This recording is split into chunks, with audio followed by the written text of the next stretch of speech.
Why does anyone need a forecasting and budgeting tool? Any business as it gets to a particular size will start to forecast. To be honest, it's probably quite a small business when you start to forecast, and you can go a long way forecasting in traditional tools like Excel. Nothing wrong with Excel. Excel's very good, but you do get to a point where your business grows, typically into the tens of millions of pounds of turnover and beyond. And you get a level of complexity, and different business models, different businesses have different complexities. But it might be you've got a widening range of product types, differing types that handle data differently and have different processes behind them. It might be that you go international, so currency becomes an issue. And you need to present things different ways for different parts of the organization. It might be just simple volume, just the sheer volume of data that you need to process in order to produce your forecast becomes a bit of a problem. Well, the tricky thing with Excel is it's only got 2, maybe 3 dimensions that it can handle.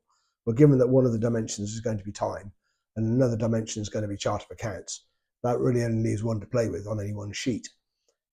So if you want to do sales by customer, by product type, by division, Excel's going to find that difficult to handle. And to the extent that it can handle it, the experience for the people that need to fill in the data becomes less and less satisfying, and it becomes more and more technical to actually make that a usable solution. And then you have to collate the data and produce it back and report it. At that point, you're probably better off getting onto some sort of forecasting tool. And there are many out there, but at that point, that's usually what triggers it. Another problem people have is coming from Excel world is just errors. You get spreadsheet proliferation, and I'm sure we've all seen it. And as I say, it's a great tool at the right thing, but it can be used, beyond its boundaries, as it were. And you can't tell if there's an error in a spreadsheet very easily. There can be an error hiding in a formula in plain sight. We've all heard the horror stories.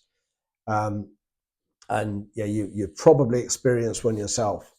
I think there was a survey done once, I forget who did it, 80% of spreadsheet users believe their spreadsheet has no errors in it.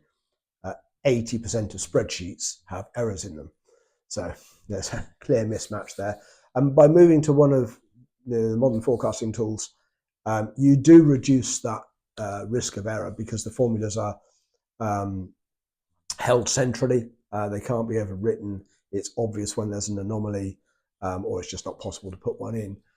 So you do reduce the risk of error.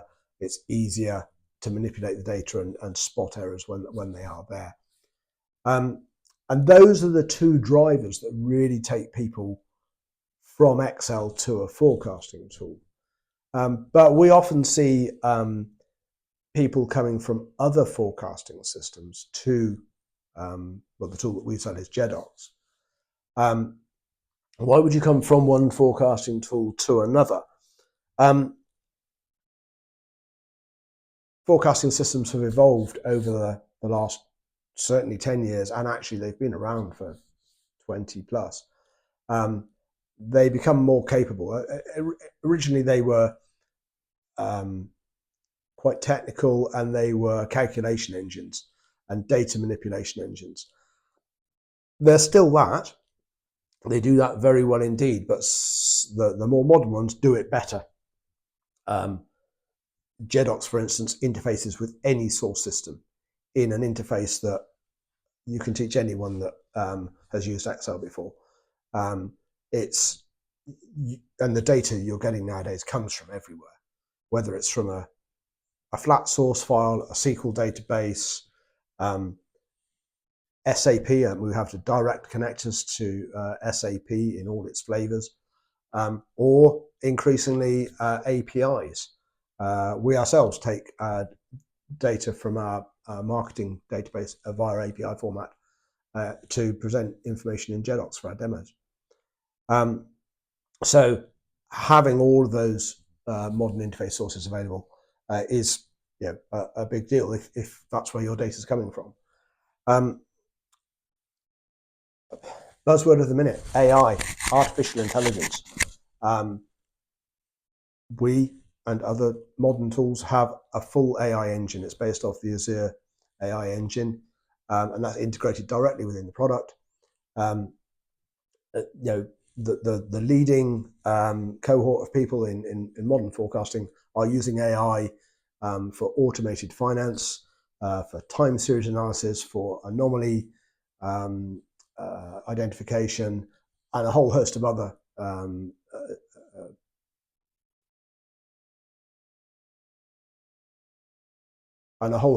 reasons.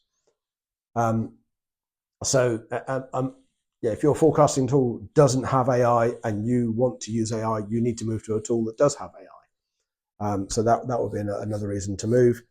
But I think also, and for me, it's the most critical actually, it's that interface to the end user.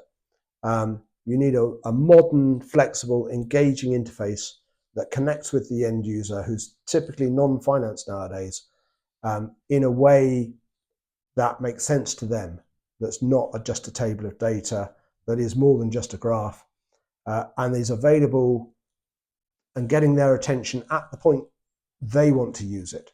So that means a mobile app. That means they can consume it at a time and place that's convenient for them. And when they do, you can tailor the information exactly to their needs.